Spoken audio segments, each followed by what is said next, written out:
Hi, I'm Joya Dakari, writer, performer of Truth Values. Welcome to the next in our series of tour videos, this one around our Tour to USC's Celebrated Visions and Voices series. This one features an interview with journalist Casey Cole, who's well known for, among many illustrious things, her writing in the Los Angeles Times, as well as her book, The Universe and the Teacup, The Mathematics of Truth and Beauty.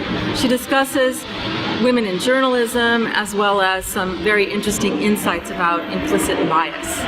Please enjoy.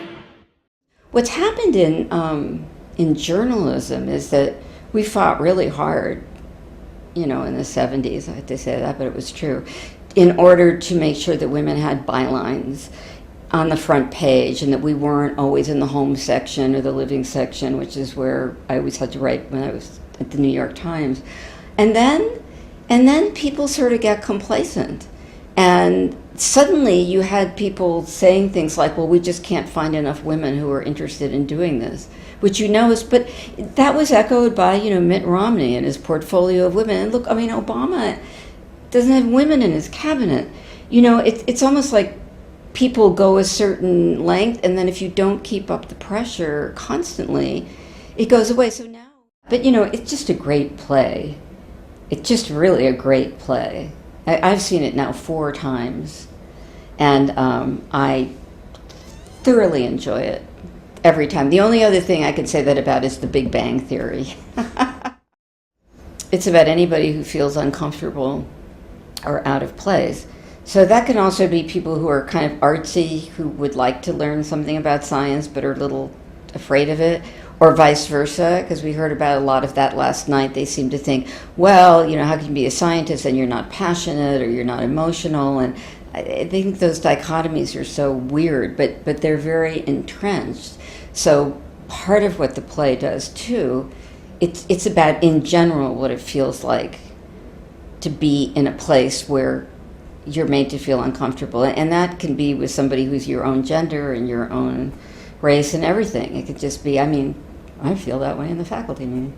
But that's one of the reasons I wanted to have the panel today, was just to spread out the idea of implicit bias. Yes, it's women in science, and that's where we're starting. But then we'll go to somebody who's going to talk about bias against women horn players in jazz, but she also happens to be black. So she's experienced some of that, but mainly in a very male field. And then Jody Moore, who's a black law professor, talking about implicit bias in race. And then Carol Tavris, who will explain to us why we don't want to ever admit that we're biased.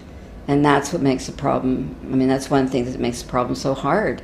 Well, I was also thinking about it, because I teach writing, and one of the things that's hardest to teach, I think it's what I'm less good at, is the narrative storytelling.